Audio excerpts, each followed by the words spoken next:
Hello friends, welcome to Sri Tamil channel. இன்றைக்கி நம்ம பார்க்க போகிறது என்னென்னு பார்த்தீங்கன்னா, எண்ணெய் கத்திரிக்காய் வதக்கல்.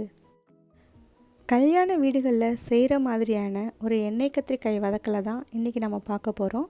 மோர் குழம்பு, ரசம் சாதத்து கூட ரொம்பவே சூப்பராக இருக்கும் இது. வாங்க எப்படி செய்யலான்னு பார்க்கலாம். முதல்ல ஒரு டேபிள் ஸ்பூன் கொத்தமல்லி எடுத்துக்கோங்க. அப்புறமா ஒரு ஸ்பூன் மிளகு சேர்த்துக்கங்க. ஒரு ஸ்பூன் சீரகம் சேர்த்துக்கங்க. அடுத்து ஒரு டேபிள் ஸ்பூன் கடலைப்பருப்பு சேர்த்துக்கங்க. ஒரு 1/4 ஸ்பூன் வெந்தயம் சேர்த்துக்கலாம். காஞ்ச மிளகாய் காரத்துக்கு ஏற்ற மாதிரி ஒரு 5லேருந்து 8 வரைக்கும் சேர்த்துக்கங்க. இப்போ இது எல்லாத்தையும் ஒரு பேனுக்கு மாற்றிடலாம். அடுப்பை சிறுத்தையில் வச்சு எல்லா பொருளும் நல்லா வறுபட்டு வாசனை வர வரைக்கும் நாம் இதை வறுத்தெடுத்துக்கலாம். எல்லாம் வறுபட்டு வாசனை வர ஆரம்பிச்சதும் நாம் ஸ்டவ் ஆஃப் பண்ணிடலாம். கொஞ்ச நேரம் ஆறட்டும். ஆறினதுக்கப்புறம் கொஞ்சமாக தண்ணி சேர்த்து நல்லா பேஸ்ட்டு மாதிரி அரைச்சி எடுத்துக்கோங்க. ஒரு 300 கிராம் கத்திரிக்காயை நல்லா வாஷ் பண்ணிவிட்டு காம்பை மட்டும் நறுக்கிட்டு இந்த மாதிரி 4ஆக கீறி வச்சுருக்கேன். பெரிய சைஸ் கத்திரிக்காய் இருந்தால் நீல வாக்கில் கட் பண்ணி எடுத்துக்கோங்க. தண்ணியை வடிகட்டிட்டு அரைச்சி வச்ச மசாலா பேஸ்ட்டை கத்திரிக்காயில் எல்லா பக்கமும் நல்லா படுற மாதிரி நல்லா கலந்து வச்சுக்கோங்க. இப்போ இது கூட ஒரு ஸ்பூன் உப்பு சேர்த்து திரும்பவும் ஒரு முறை நல்லா கலந்து விட்டுக்கோங்க. உப்பு நல்லா கலந்ததுக்கப்புறம் அப்படியே இருக்கட்டும். இப்போ நாம் செய்ய ஆரம்பிக்கலாம். அதுக்கு ஒரு பேனில் 2 டேபிள் ஸ்பூன் எண்ணெய் எடுத்துக்கோங்க. நல்லெண்ணெய் இருந்தால் ரொம்ப நல்லது. இப்போ இது கூட பொடியாக நறுக்கிய வெங்காயம் 1 கப் சேர்த்துக்கோங்க. அடுப்பை லோ ஃப்ளேமில் வச்சு வெங்காயம் நல்லா கலர் மாதிரி கண்ணாடி பதம் வர வரைக்கும் நாம் இதை வதக்கி எடுத்துக்கலாம். வெங்காயம் கண்ணாடி பதம் வந்ததும் கொஞ்சமாக கருவேப்பிலை சேர்த்துக்கோங்க.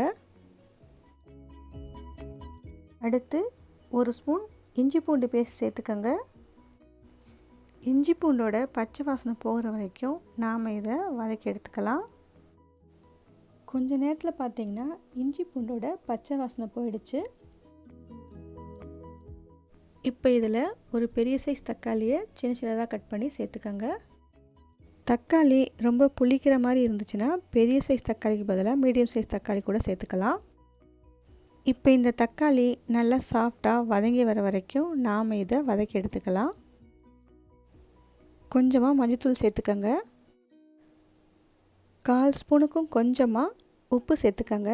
நாம் உப்பு ஏற்கனவே கத்திரிக்காயில் சேர்த்துட்டோம். அதனால் இந்த தக்காளி வெங்காயத்துக்கு மட்டும் கொஞ்சமாக உப்பு சேர்த்துக்கோங்க. திரும்பவும் ஒரு முறை கலந்து விட்டுட்டு நாம் ரெடி பண்ணி வச்ச கத்திரிக்காயை மசாலாவோட இதில் சேர்த்துக்கலாம். கத்திரிக்காய் சேர்த்ததும் திரும்பவும் ஒரு முறை நல்லா கலந்து விட்டுக்கோங்க. அடுப்பை மீடியம் லோ ஃப்ளேமில் வச்சு கத்திரிக்காய் நல்லா வதங்கி செவந்து வர வரைக்கும் நாம் இதை வதக்கி எடுத்துக்கலாம். இப்போ பார்த்திங்கன்னா கத்திரிக்காய் நல்லா வெந்துக்கிட்டு இருக்குது.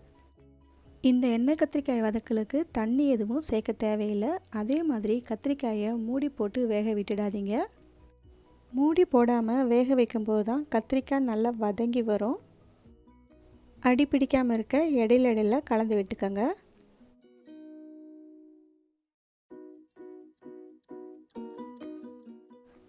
கொஞ்ச நேரத்தில் பார்த்தீங்கன்னா கத்திரிக்காய் நல்லா வதங்கி ஓரளவுக்கு சுருண்டு வந்திருக்கும். நீங்கள் வெறும் சாதத்து கூட கலந்து சாப்பிட்ற மாதிரி இருந்துச்சுன்னா இந்த ஸ்டேஜ்லேயே ஸ்டவ்வை ஆஃப் பண்ணிடலாம்.